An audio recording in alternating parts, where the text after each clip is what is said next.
Hola, muy buenas tardes. En nombre de Librería Bonilla, queremos darle la bienvenida a una nueva sesión del ciclo El Polen de las Sílabas, que es un ciclo de charlas que ofrece la librería. Hoy vamos a contar con la presencia de Eugenia Alier. Eh, Antes de dar comienzo a la presentación, eh, que en este caso va a ser una charla de Eugenia acerca de pasados, presentes y futuros del 68 en México, me gustaría leer brevemente una reseña de ella. Eugenia Alier Montaño, investigadora en el Instituto de Investigaciones Sociales de la UNAM y docente en el Colegio de Estudios Latinoamericanos de la Facultad de Filosofía y Letras de la misma universidad. Es miembro del Sistema Nacional de Investigadores de México. Editó con Emilio Krenzel Las luchas por la memoria en América Latina, historia reciente y violencia política, y UNAM Bonilla Editores. Ha sido responsable de la Cátedra de Estudios de México Contemporáneo de la Universidad de Montreal, Canadá, y de la Cátedra Norbert Lechner de la Universidad Diego Portales de Chile. Bienvenidos. Pues hola, muchas gracias por venir, por estar acá. Sí, ahí se oye bien. La verdad que muy feliz de estar aquí. Me siento siempre en casa, ¿no? En Bonilla Artigas. Pues prácticamente todos mis libros están en este editorial, así que estoy súper feliz de estar acá. Y bueno, pues quería un poco justo eso, ¿no? Charlar en torno al libro, ¿no? En torno a toda esta investigación que hice. Y tal vez podríamos hacerlo no solo comentando eh, lo que está en el libro, sino también cómo fui haciendo toda esa investigación. Básicamente, el texto implica más o menos unos 10 años de trabajo, de investigación, ¿no? Como distintos aspectos sobre las memorias del 68. Entonces, tal vez empezar por ahí, ¿no? Recordar que, bueno, el 68 fue una movilización estudiantil, pues muy relevante en México, ¿no? Que comienza más o menos en julio, ¿no? En torno a una serie de eventos, de diferencias que había entre alumnos de preparatorias incorporadas a la UNAM y alumnos del Politécnico, ¿no? Y bueno, estas digamos, como rencillas que existían en buena medida que se debían al fútbol americano, ¿no?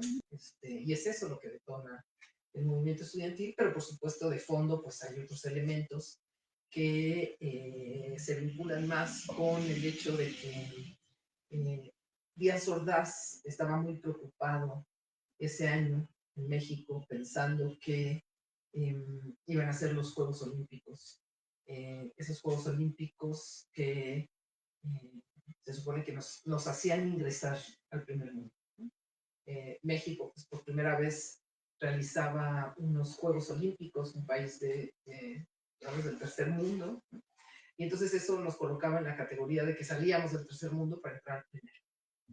Entonces Díaz Ordaz estaba muy preocupado de que los Juegos Olímpicos se vieran empañados por cualquier tipo de problemática.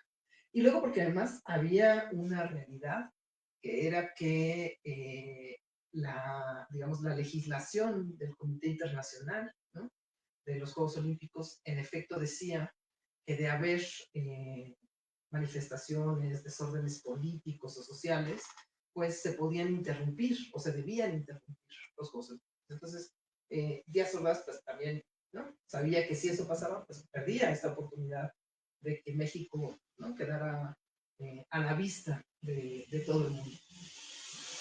Pero paradójicamente ese miedo, ¿no? De Díaz Ordaz de que pasara algo, pues lo llevó a empezar a reprimir algo que ni siquiera existía, ¿no? Un movimiento que se fue desatando justo por lo que Díaz Ordaz comenzó a reprimir, ¿no? Entonces, siempre nos quedaremos con la duda de si habría habido un movimiento estudiantil si Díaz Ordaz no hubiera reprimido, ¿no? Porque pues una de las demandas principales era justamente en contra de la represión, ¿no? Y, ¿no? Pero creo que es importante también decirlo, ¿no? Este movimiento, sabemos, ¿no? De alguna manera, pues tuvo todo su esplendor en las marchas, en las movilizaciones, en las calles, los y las jóvenes, pues saliendo a tomar la calle, ¿no? Justo hoy decía que es como uno de los antecedentes también de la movilización que podemos ver o que vimos en 1985 con el terremoto, ¿no? En estos días que tanto se habla también del terremoto de 85, ¿no? De estas memorias que se unen entre 85 y 2017 del 19 de septiembre, no están desligadas justamente de esa movilización del 68, que es de alguna manera cuando los jóvenes, incluso sin partido político, deciden salir a transformar el mundo, ¿no? Y los del 85, más que transformar el mundo, quieren un poco, son los hijos del 68, son hijos literalmente de la generación del 68 y lo que quieren es transformar el país, seguir exigiendo democracia, ¿no? Una democratización del país, pero además, como que dicen, nosotros también podemos salir y ayudar, ¿no? Eso que el gobierno no puede hacer, lo hacemos. Entonces, creo que a veces es interesante cómo se van mezclando distintas memorias, ¿no? De sucesos y acontecimientos de distintos momentos en estas décadas. Entonces, esta movilización a través de manifestaciones, a través de los jóvenes en la calle, en los camiones, en los mercados, convenciendo a la gente, diciéndole lo que está pasando, en lucha por una democracia política en el país, ¿no? Un poco en contra del autoritarismo, no solamente familiar, que se sabe, ¿no? Los años 60 son eso, ¿no? La lucha en contra del autoritarismo familiar, pero también específicamente en México en contra del autoritarismo político. Entonces, ¿no? Va a tener su punto culminante el 2 de octubre de 1968 en la Plaza de las Tres Culturas.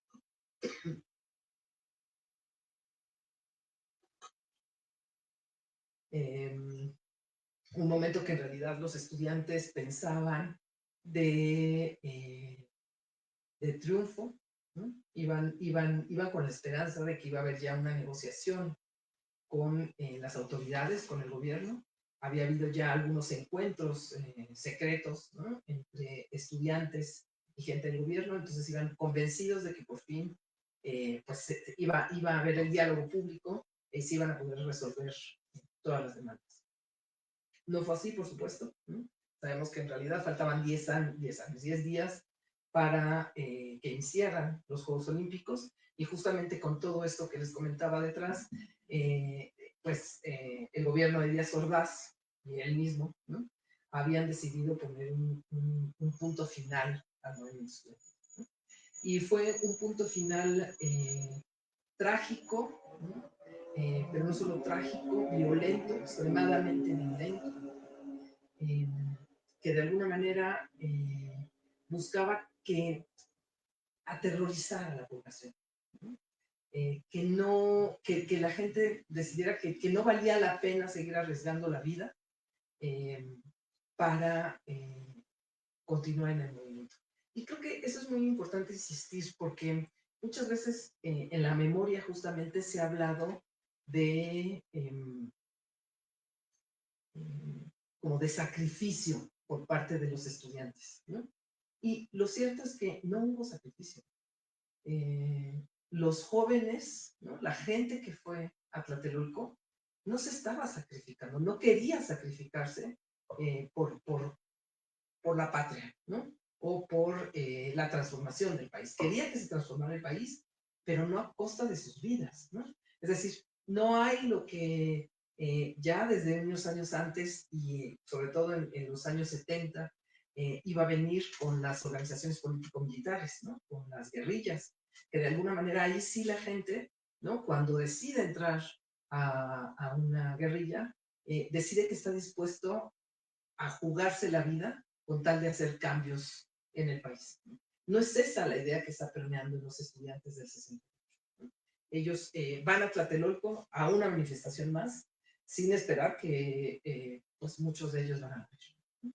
Entonces, creo que eso es muy importante porque justo una de las memorias que se ha movilizado mucho en México tiene que ver con esta idea del sacrificio, ¿no? Incluso probablemente conocen algunas novelas, ¿no? Que hablan como de este sacrificio, Regina particularmente, ¿no? Que dice que era un ritual, ¿no? Un poco eh, religioso, ¿no? Que lo que buscaba era el despertar de México a costa del sacrificio de los jóvenes. ¿No? Entonces, creo que por eso vale la pena como insistir en que no fue así. ¿No? El 2 de octubre ha quedado como centro de las memorias del 68.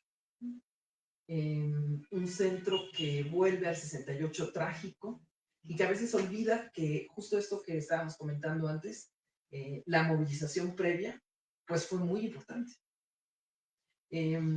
Carlos Monsiváis, en algún momento en los años 80, se preguntaba, ¿no? Y yo creo que quizá muchos nos hemos preguntado, ¿qué hubiese pasado con el movimiento del 68, con la memoria de ese movimiento, si no hubiera habido la masacre del 2 de octubre?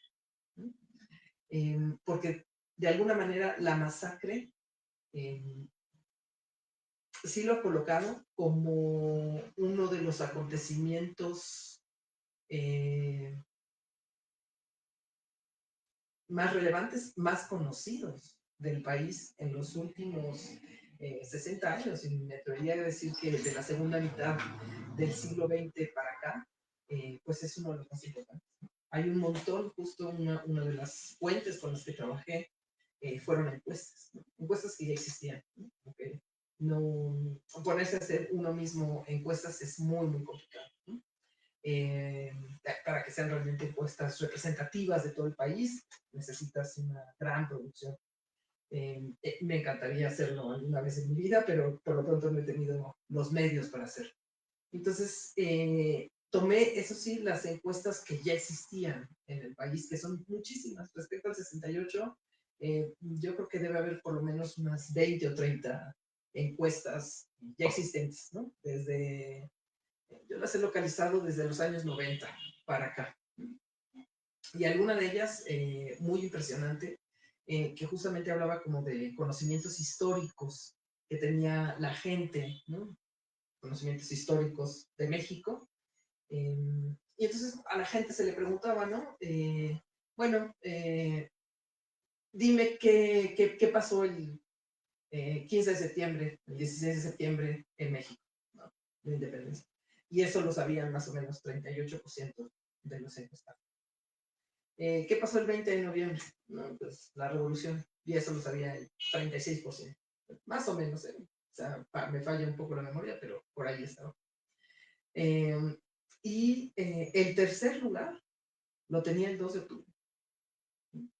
Antes que el 5 de mayo, antes que, como, no sé, muchas otras fechas simbólicas y significativas en México, históricamente, la tenía el 2 de octubre. ¿No? Entonces, el 35%, 34% de los encuestados sabían. Claro, por supuesto, también podemos ver las encuestas como que menos del 40% de la población tiene algún conocimiento ¿no? sobre las fechas simbólicas en México, pero, o sea, el 2 de octubre no estaba lejos de la independencia, de la revolución, quedaba unos puntos por abajo, y la gente asociaba el 2 de octubre con la masacre de Tlatelolco. Y eso en un momento en el que todavía no estaba en la escuela. Porque hoy mi hijo que tiene 14 años lo ha estudiado en la escuela, pero eso no tiene tantos años, ¿no? Tiene alrededor de 20, ¿no? que está en las escuelas, en los programas oficiales. Entonces creo que esta encuesta es justo previa y es muy importante porque nos estaba hablando de la transmisión que existe, ¿no? Y ahí tal vez me gustaría un poco como también decir, ¿no? Que O sea, eso utilicé las encuestas, pero utilicé también como otro tipo de dispositivos para conocer de qué manera hemos conocido, ¿no? O sabemos sobre el 68, ¿no? Creo que es una cosa que tiene mucho que ver también con las distintas generaciones. Mi generación es esa generación que también salió en el 85, yo estaba todavía jovencita, ¿no? Pero salí, ¿no? Y salieron algunos más grandes. Eh, y justo también, ¿no? Respecto al 85, al 2017, cómo es cuando, ¿no? Cerramos los ojos y pensamos en imágenes. Yo creo que hay dos imágenes que nos pueden venir, podemos hacer las pruebas con ustedes, ¿no? Si quieren, pero creo que hay dos imágenes fuertes. Una imagen es la de los edificios caídos, una ciudad casi en guerra, ¿no? Destrozada. Y la otra imagen es también una imagen muy del 2017 de los jóvenes, jóvenes fuertes, ¿no? Quizá recuerdan, ¿no? Todas estas manos en alto y son gente joven, musculosa, que está rescatando, ¿no? ¿Y cómo va a ser de otra manera? Pues obviamente tienen que ser los jóvenes quienes salgan a la calle y puedan estar entre los escombros tratando de localizar a personas, ¿no? Entonces, bueno, pues, ¿no? De nuevo, como viendo cómo se transmite también todas estas memorias, mucho tiene que ver con en qué momento vivió cada generación esa transmisión, ¿no? Durante muchos años, la transmisión más fuerte de estas memorias del 68 pasaba por una cuestión familiar. Era básicamente las familias que transmitían y, por supuesto, algunos testimonios. Esos también fueron fundamentales, ¿no? Yo creo que de nueva cuenta mi generación y generaciones anteriores y posteriores crecieron leyendo a Poniatowska, a Carlos Monsiváis, a Luis González, ¿no? Todas estas narraciones, ¿no? Que casi que cuentan con miles y miles no solo de tomos, ¿no? De ejemplares, sino de ediciones, ¿no? O sea, son libros de verdad súper vendidos, ¿no? Entonces también eso, ¿no? Por ejemplo, buscar, ¿no? Las fuentes con las que trabajé no fueron solo las encuestas, sino también, por ejemplo, eso, ¿no? Con los libros y con las editoriales, ¿no? ¿Cuánto se ha publicado de esos libros, ¿no? Que es otro elemento muy importante para tener en cuenta, para poder afirmar esta hipótesis que poco a poco fui construyendo en torno a que el 68 en realidad es un movimiento triunfante, ¿no? Es un movimiento que el 2 de octubre del 68 es derrotado militarmente, ni siquiera políticamente, ¿no? Sino militarmente, con las armas, pero que prácticamente desde el 1 de noviembre de 1968 y hasta dentro de una semana, ¿no? Que se cumplirá un aniversario más, sigue siendo un acontecimiento cada vez más potente, ¿no? Esto que decíamos, por ejemplo, del lugar que ocupa en la historia nacional, 2000, a partir de 2008, entre 2008 y 2018, se vuelve ya definitivamente un, un acontecimiento como extremadamente fuerte, ¿no? En México, y que vemos, ¿no? Por ejemplo, en la Cámara de Diputados y de Senadores, ¿no? En el Palacio Legislativo, los nombres que están en letras de oro, ¿no? De los distintos acontecimientos históricos, se salta de la Revolución Mexicana al movimiento 68. Y después de eso todavía no hay, ¿no? Entonces, la historia, digamos, esta historia oficial, cómo se va construyendo y el lugar que se le va dando a los hechos, es Revolución Mexicana, Movimiento del 68. Entonces, justamente es como este triunfo simbólico, este triunfo político, que, y eso es muy importante decirlo, no implica justicia, ¿no?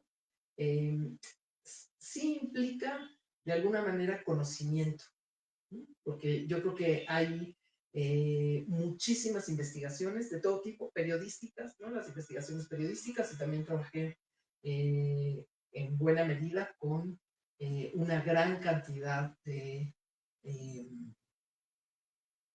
periódicos, ¿no? A lo largo de 50, 60 años. Era muy difícil, por supuesto, leer todos los años todos los periódicos, pero elegía, ¿no? Como ciertas fechas, particularmente el 2 de octubre, para ver, digamos, como todo lo que decían los periódicos y las revistas, ¿no? Yo creo que sin investigaciones de la jornada, del proceso, de 1+1, no conoceríamos también lo que ocurrió en 1968, ¿no? Realmente los periodistas hicieron una labor fundamental, ¿no? Y también me parece que ahí tenemos que reconocer, ¿no? Como historiadoras, como historiadores, que pues esos primeros trabajos que siempre se hacen, o casi siempre se hacen primero desde el periodismo, son fundamentales, ¿no? Para el conocimiento histórico. Y pensemos también, por ejemplo, no sé, Ayotzinapa, ¿no? Ayotzinapa es el otro ejemplo, ¿no? Las y los historiadores todavía estamos reticentes a entrarle a Ayotzinapa, por supuesto, además con todas las dificultades que supone, pero pues los periodistas, ¿no? Lo han hecho ya. Entonces, pues eso, ¿no? Creo que es importante también, por supuesto. Entonces, como historiadoras, como historiadores, pues trabajar con el periodismo, ¿no? Con las fuentes periodísticas que son fundamentales. Entonces, bueno, hablando de estas memorias y de cómo se transmiten, ¿no? Insisto, estaba la memoria familiar, ¿no? Porque mucho escuchar, ¿no? A los padres, a los hermanos, a los primos, a los tíos, ¿no? Cuando yo trabajo bueno, trabajo con gente joven, ¿no? Doy clases en licenciatura, son jóvenes, y siempre llega alguien, ¿no? Que dice, ah, sí, es que mi abuelo participó en no sé qué, o mi tío no sé cuánto, ¿no? O sea, como que todavía sigue habiendo una vinculación con el 68. A mí tal vez una de las cosas que me preocupan respecto al 68 es la lejanía que va habiendo, ¿no? Cuando lo pensamos, dentro de poco serán 60 años, ¿no? del 68. Es muchísimo más que el tiempo que había pasado entre la Revolución Mexicana y el mismo 68, ¿no? O sea, los jóvenes del 68 veían a la Revolución Mexicana como algo casi de otro siglo, y había pasado menos tiempo que el que ha pasado ahora para los jóvenes respecto al 68. Entonces creo que esa lejanía sí se va sintiendo y se va imponiendo. Una de las cosas que se pueden ver de alguna manera en las memorias del 68 es cómo van dejando de ser memorias transmitidas, por ejemplo, por vías familiares también, para ser mucho más institucionales, ¿no? Para los jóvenes hoy el 68 es historia oficial, ¿no? Cuando, pues, ¿no? Quienes crecimos en los 80, pues no, era todo menos oficial, ¿no? Era justamente contraoficial, ¿no? Pero de alguna manera podemos ver mucho más, ¿no? Hay algunas fotografías que muestran cómo Ayotzinapa, ¿no? Empieza a tener el lugar cada vez más que tenía el 68 hace 20, ¿no? Un lugar de cuestionamiento, un lugar de movilización también espontánea.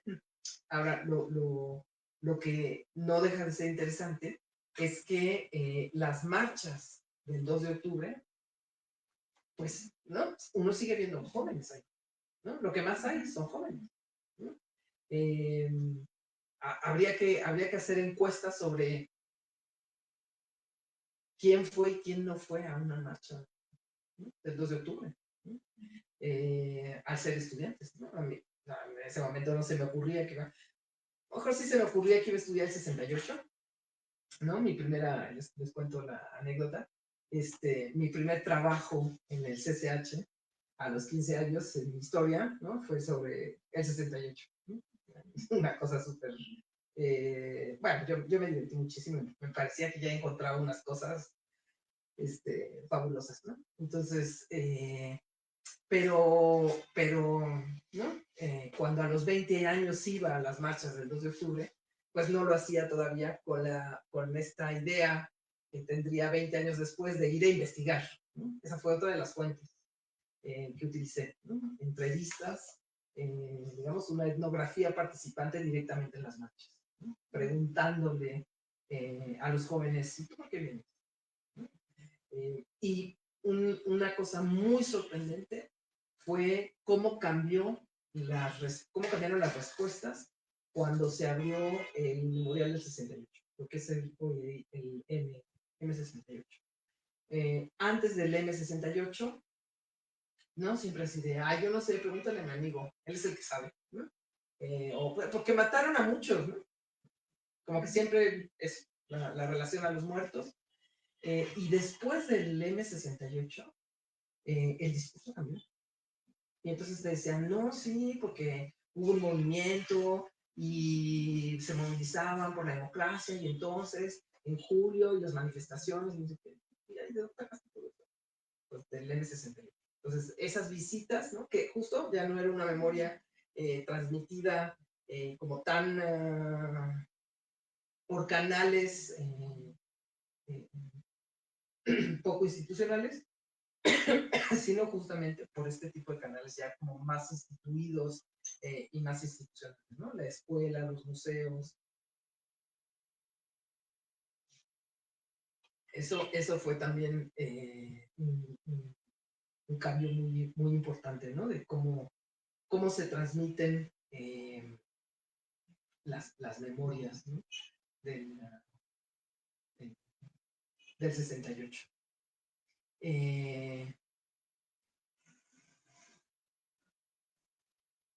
Pero, ¿no? Hace poco, ¿no? En una plática con mi sobrina que está empezando la universidad, ¿no? Me comentaba que su maestra les dejó como tarea ir a la marcha de México, ¿no? Y de repente fue así como, wow, ahora es una tarea, ¿no? O sea, no vamos porque hay que ir, no vamos porque es lo que toca cuando somos jóvenes, vamos porque nos lo deja como tarea. Entonces es, ¿no? Como la distancia que cada vez más se va incrementando con el 68, ¿no? Que sigue siendo como herencia, pero yo creo que sí, de otra manera, sí es muy notoria después de 2014, con los 43, es muy notorio el lugar que empieza a perder el 68 y que ahora tiene mucho más el 26 de septiembre, ¿no? Y lo vamos a ver mañana, ¿no? con la marcha. Entonces, eso, han cambiado los canales, cambia también la distancia emocional, cambian las narrativas, ¿no? Del 68, pero hay cosas que se siguen manteniendo. Y seguimos manteniendo una centralización en el 2 de octubre y en, digamos, en el horror, ¿no? En esto que yo he llamado como la memoria de denuncia, ¿no? De denunciar ese horror que se vivió en Tlatelolco, ¿no? Siempre a costa de una memoria como más amplia sobre el movimiento, ¿no? Y a veces estas dos memorias que se mezclan en esto que les decía, ¿no? Del sacrificio por la democracia, ¿no? Cuando Vicente Fox en uno de sus discursos, ¿no? Decía, es que esos jóvenes que se sacrificaron por la democracia, no, esos jóvenes no se estaban sacrificando por nada, ellos no querían morir, ¿no? O sea, los agarró el ejército y los mató, pero ellos no se sacrificaron, ¿no? Entonces, ¿cómo esa frase me parece que condensa, bueno, no solamente una cuestión errónea de pensar que hubo un sacrificio, sino de mezclar, ¿no? La memoria del error, ¿no? Bueno, murieron, por algo murieron, ¿no? Con la memoria por, digamos, esta lucha por la democracia del país, ¿no? Creo que esos son... y les decía, ¿no? Como también estas memorias de herencias políticas que todavía se ven en 2014, que todavía se ven en 2012, que por supuesto se ven en el 86, 87 del CEU, en la huelga de 99, ¿no? Que es, estamos haciendo lo mismo que hicieron nuestros padres, nuestros tíos, ¿no? Ya en 2012 empezaron a ser los abuelos, ¿no? Incluso las fotos es, son esas, ¿no? ¿No? Algunos de los eslóganes, ¿no? En 2012, ¿no? Es ¿no? En el 68 era el hijo, hoy soy el abuelo, ¿no? Cosas así como cómo se fueron transformando pues estas generaciones. Que además también, ¿no? Para mí algo muy importante desde la historia, ¿no? Desde esta historia del presente que hacemos, tiene que ver con las generaciones que lo vivieron, ¿no? Con que hay generaciones vivas de un acontecimiento. Y eso también lo sabemos, pues está dejando de pasar, ¿no? Las generaciones que vivieron el 68, la última generación que lo vivió, pues están aquí, ¿no? Mientras se conoció 68, igual que cualquier otro momento, hay tres generaciones que viven. La generación de información, entre los 0 y los 30, más o menos.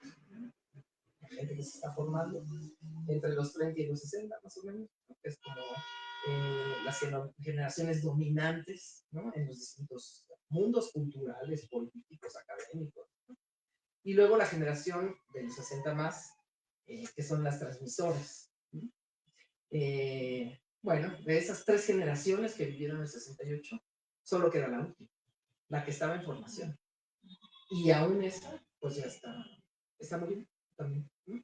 Entonces, eso lo vuelve también un acontecimiento que en unos cuantos años dejará de estar presente porque, ¿no? Cuando voy con personas que vivían en el 68, ¿no? Pues, a cada rato me ha ocurrido, ¿no? Que de repente alguien me dice, ay, por cierto, quiero hablar contigo porque en tu libro dices varias cosas que son incorrectas, ¿no? Sí, por supuesto, cuando quieras lo discutimos, ¿no? Esa es historia del presente, justamente porque todavía hay posibilidad de que haya gente que te venga y te diga, yo lo viví y no fue así como tú lo escribes, eso que tú escribes, no. Sabemos que eso para la revolución ya no existe, ya no funciona, ya no pasa. Entonces, bueno, eventualmente, pues pasará con el 68, con los exilios y con cualquier acontecimiento histórico, ¿no? Entonces, eso es algo que también se ve que está pues pasando en México, ¿no? Que está empezando a ser un movimiento ya no vivo, ¿no? Ya no emocionalmente activo, ¿no? Lo que no deja de hacer que haya mucho movimiento en la conmemoración, ¿no? Seguramente los 60 años, ¿no? 2028 otra vez vendrá con una marea ¿no? de libros, de reflexiones, pero tal y como se puede ver, serán cada vez menos quienes lo vivieron, ¿no? Que quienes reflexionamos sobre el acontecimiento desde otras perspectivas, ¿no? Probablemente la UNAM volverá a poner rectoría de luto, ¿no? Y se harán distintas actividades, pero un poco, si recuerdan, por ejemplo, cómo se vivió en 2010, el Bicentenario, pues era un poco así, ¿no? Puede ser una fiesta, puede ser emotiva, puede haber muchísimas actividades, ¿no? Puede ser algo, ¿no? El 2010 fue la apoteosis de la memoria en México, ¿no? De la conmemoración, pero pues ya era una memoria que no se vivía, ya era una memoria absolutamente transmitida, no vivida. Entonces, posiblemente en 2028 veremos ya, ¿no? O sea, como que sí se nota mucho. 2008 es como, hay una suerte de equilibrio entre lo que publican quienes vivieron el acontecimiento y quienes ya lo están pensando. Alberto el Castillo, ¿no? Una serie de periodistas, historiadores que sacan muchísimas publicaciones en torno al 68. Los debates, las conferencias, ¿no? Lo que se ve en Tlatelolco también, por ejemplo, ¿no? En las conferencias, pues, muchos historiadores. 2018 empieza ya a hacer un balance que favorece a la historia o sobre los actores, ¿no? Y seguramente 2028 pues verá más la consagración de la historia, ¿no? Pero pues es una historia que ya no fue vivida, ¿no? Sino que es solamente conocida desde las distintas fuentes. Pues tal vez yo iría cerrando por aquí, ¿no? Y ahora más bien si quieren podemos conversar algunas cosas. Bueno, tal como dice Eugenia, si alguna persona del público quiere intervenir, quiere hacer algún comentario, pregunta o consulta, hay un micrófono disponible. Muchas gracias, Eugenia, por esta charla. Muchas felicidades también por el libro. Yo estoy empezando a leerlo. Me hubiera gustado venir más avanzada en la lectura para escucharte. Y bueno, a lo mejor también por eso... No, mejor no. Mejor así. ¿No? Si ya lo hubieras leído todavía, no me dijo nada. Y bueno, estoy fascinada, ¿no? Con el libro. Es una forma muy amena de poner las cosas que uno cree que medio sabía y se da cuenta que sabe muy poco, como suele suceder siempre de manera muy agradable con las investigaciones. Y me quedé un poco como con la duda, o cuál sería como el balance entre esta memoria que se está alejando, como señalas tú, ¿no? Que cada vez queda un poco más en el lejano recuerdo de las personas a nivel nacional, pero por otro lado, a partir de una serie de, bueno, esto que dices, no sé si llamarlo como de dispositivos de memoria que son institucionalizados, pero que nos están, digamos, trayendo nuevamente esta memoria. El 68 sigue siendo muy potente y creo que por eso es que señalas que es el movimiento que triunfa en el futuro, ¿no?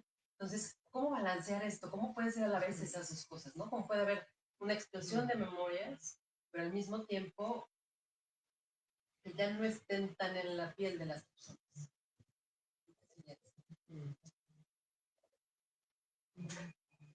Pues si quieres, ¿no? Voy comentándote. Sí, gracias por la pregunta, porque creo que es importante, ¿no? Porque efectivamente creo que no es la misma tipo de emoción, por ejemplo, que con la Revolución Mexicana, ¿no? O sea, pienso que aunque se haya vuelto institucional, el 68 tiene una cosa de ruptura, de contracultura, ¿no? De no institucional, que sigue haciendo que también los jóvenes, como que aún así se puedan identificar con ello, ¿no? Porque finalmente, por ejemplo, a diferencia de la revolución que también fue un movimiento, ¿no? Pues, que movilizó una gran cantidad de personas, terminó cristalizándose en gobiernos. Y el 68 no. Digo, por más que Claudia diga que es hija del 68, ¿no? Pero pues no es la encarnación del 68, ¿no? Nunca estuvo la encarnación del 68 en el gobierno, ¿no? Por más que López Obrador dijera también que él y desde Cedillo para acá, todos lo han dicho, ¿no? Pero no tiene ese componente institucional per se, ¿no?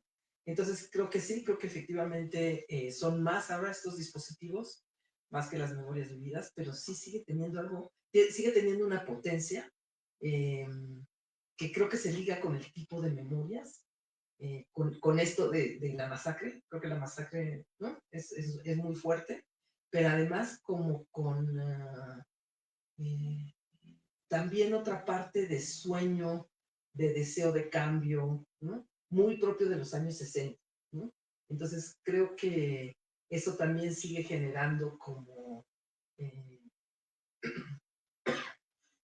la posibilidad de que te identifiques con él, aunque siga siendo lejano, ¿no? Y pienso, por ejemplo, hace unos años hice un taller para niños y niñas, ¿no? O algunas conferencias y charlas en primarias, y ¿no? Era muy fácil que se identificaran, ¿no? Les llevaba cartulinas y les decía, armen sus mantas y digan cuáles son sus exigencias hoy de ustedes. Alguna vez en una de estas charlas estábamos en una escuela, ¿no?, primaria, y después de que hicieron sus carteles, ¿no?, salimos por toda la escuela, pero les dije, vamos a hacer como una marcha de silencio. Aquí nadie habla, porque más había pues otras clases que estaban tomando clase, ¿no? Entonces dije, todos en silencio, como la marcha del silencio, lo único que se va a escuchar son las pisadas.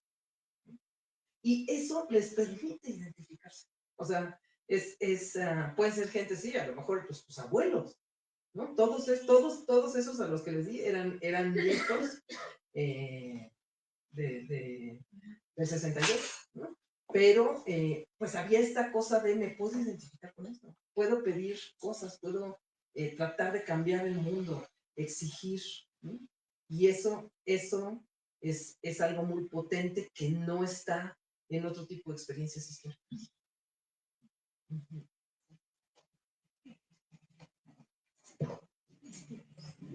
¿Alguna otra consulta, pregunta?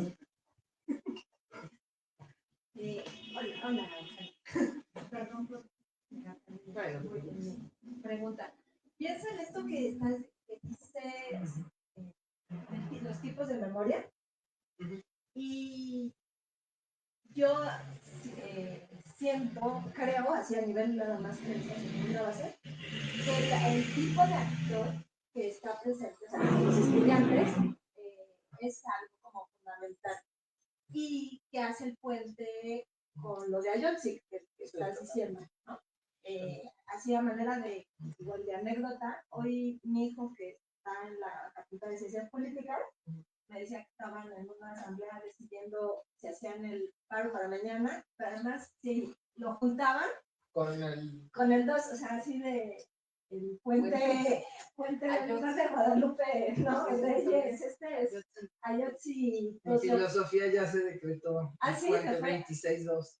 Pues así, eso cuando me lo decía yo no sabía cómo acomodarlo, era, ¿qué es esto? O sea, pero se van a movilizar, no, o sea, algo, o sea, como por lo menos algo para pensar, ¿no? De cómo se institucionaliza una memoria del movimiento social, pero al mismo tiempo, y según yo, y ahí esa es como, ¿tú qué opinas de eso?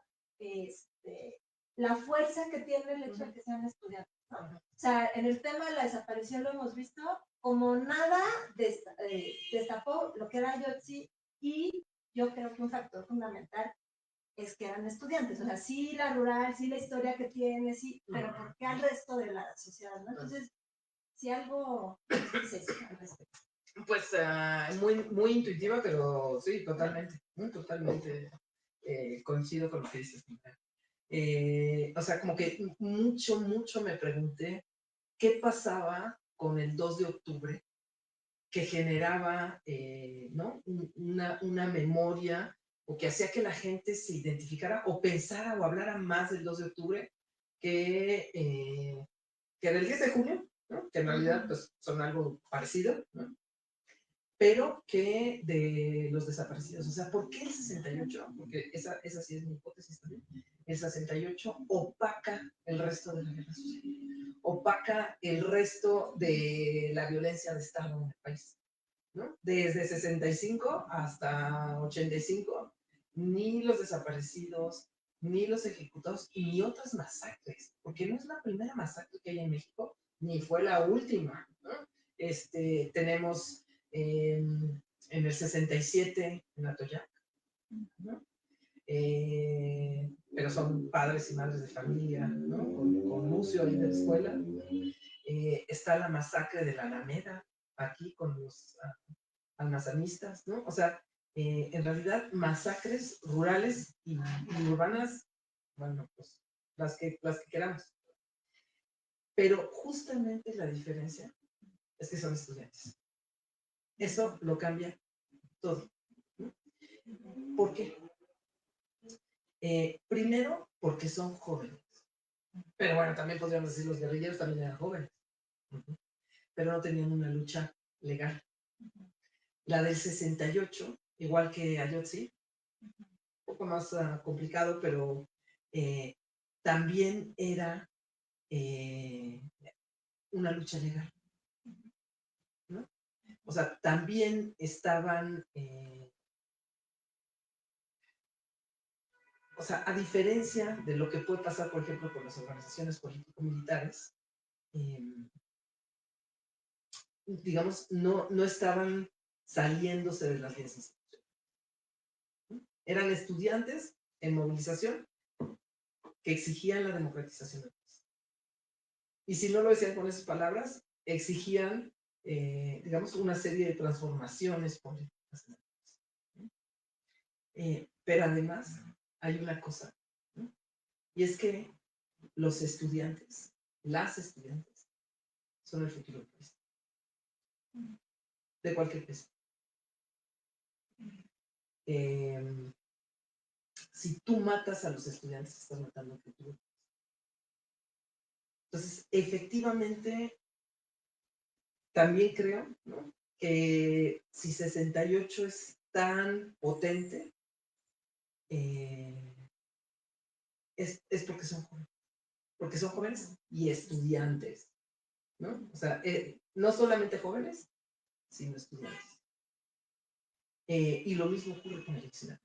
Si te das cuenta, ¿no? O sea, ¿cómo entiendes que 43 personas desaparecidas concentren la memoria de la desaparición en México, cuando, pues, ya lo sabemos, tenemos 130,000 o las cifras que queramos manejar, que son miles, ¿no? Lo mismo, ¿no? Otra vez son los jóvenes. Son los jóvenes y son los estudiantes los que concentran esa memoria, ¿no? Y a mí muchas veces me gusta insistir, ¿no? O sea, yo creo que está bien que se exija, ¿no?, respecto a los 43, pero no hay que olvidar que hay otros 130,000. Y que no por poner la luz en unos, igual que con el 68, olvidemos todo lo que pasa alrededor. Pero sí, yo creo que eso que dices que es una opción, así es, ¿no? Son jóvenes y son estudiantes. Gracias. Felicitarte también por la conversación. Bueno, ya no conozco el libro, pero sí resulta interesante. Bien, hace poco tuve la suerte de encontrar un libro, se llama Antología Desobediente, que básicamente son escritos de familiares de represores. Y básicamente se trae a juego la memoria, ¿no? Las personas, a través de la memoria, recuperan cómo vivieron sus infancias o sus momentos viviendo con represores. Es el de Argentina. Sí, exacto. Entonces, hay narraciones argentinas, hay narraciones chilenas y de distintos países de Sudamérica.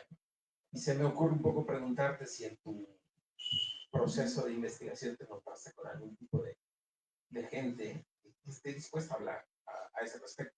Sobre todo por el hecho de que, pues, es gente que está buscando de alguna forma una sanación, pero también aportar, ¿no? Aportar su experiencia, pues justamente para temas de memoria, para que haya garantías de no repetición, etc. Pues preguntarte un poco si tuviste la suerte de encontrarte algo así.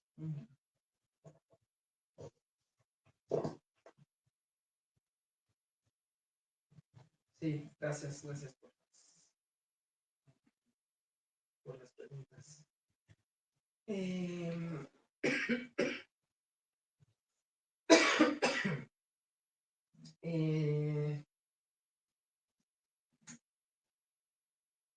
No, respecto al 68 no. O sea, respecto al 68,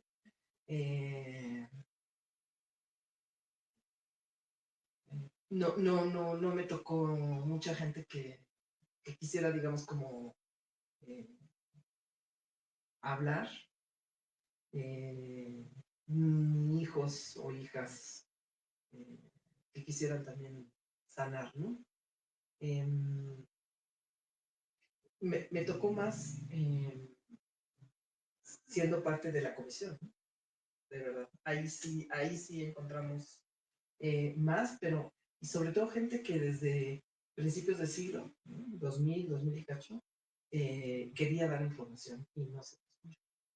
No era el momento para escucharse, ¿no? Y ahí piensas que hay momentos de dar el testimonio, pero hay también momentos en que la sociedad escucha el testimonio y no siempre son el mismo momento.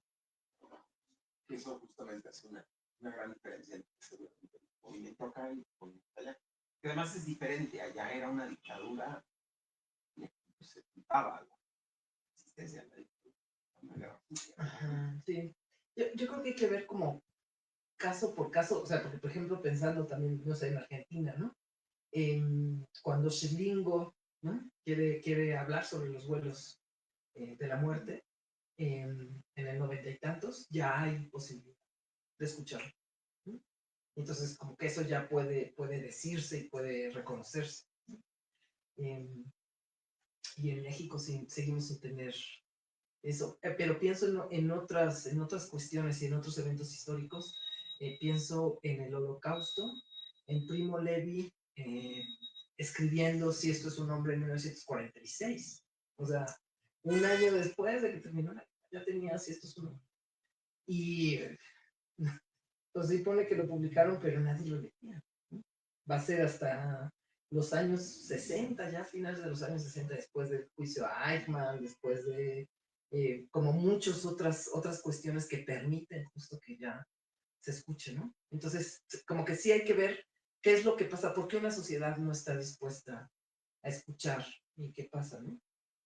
Bueno, y como para animarte, ¿no? A leer el libro, te diría que creo que una parte buena del libro es que son como muchos pequeños capítulos. Puedes leer uno y no tienes que leerlo todo, ¿no? O sea, como que uno te puede decir algo y además también puede haber como algo que te jale más, ¿no? Ya sea el terremoto del 85, ya sea Ayotzinapa, ¿no? Como que hay distintos acontecimientos que a través de los cuales gira la memoria del 68 y entonces uno puede agarrar uno de esos y engancharse por ahí.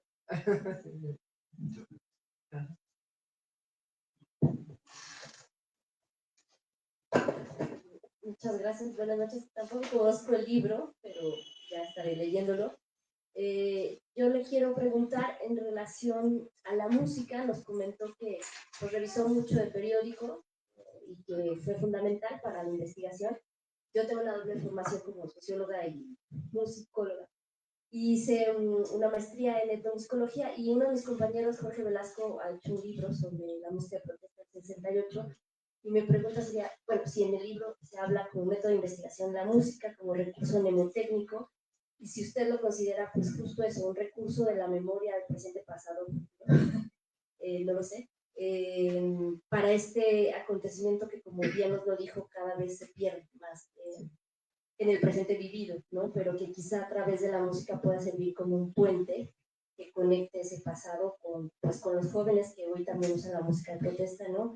Y con los que en el futuro pues quizá lo utilizarán y la escucharán y se enterarán, ¿no? Que a través de esa música pues pasó algo, este acontecimiento. Sí, la música también es fundamental, ¿no? Ha sido uno de los dispositivos, digamos, de memoria, de transmisión de memoria, ¿no? La música, ¿no? Decíamos los libros, los testimonios, el cine, ¿no? Películas como Rojo Amanecer son centrales, ¿no? Eso, ¿cuántos adolescentes no vieron Rojo Amanecer y fue el primer acercamiento que tuvieron, ¿no? El 68 y la música. Sí.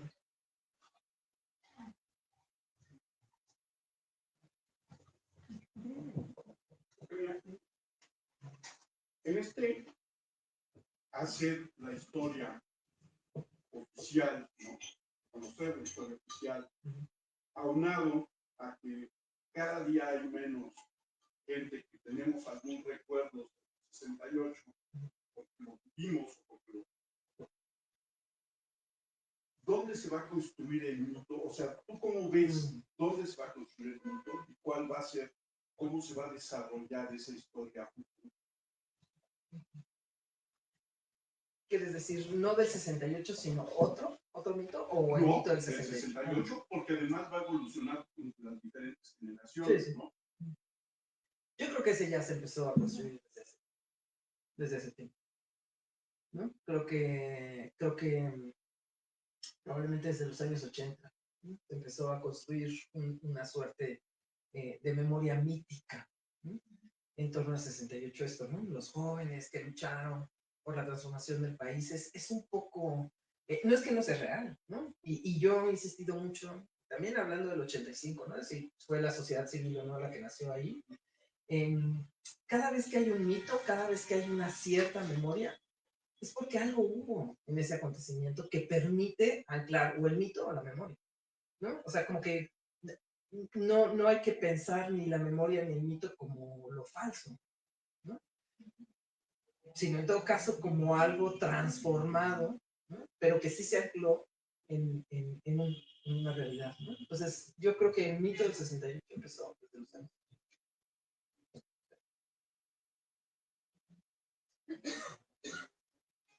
Bueno, en nombre de Librería Bonilla, queremos agradecer a Eugenia Aguirre por esta charla sobre los pasados, presentes y futuros del 68 en México.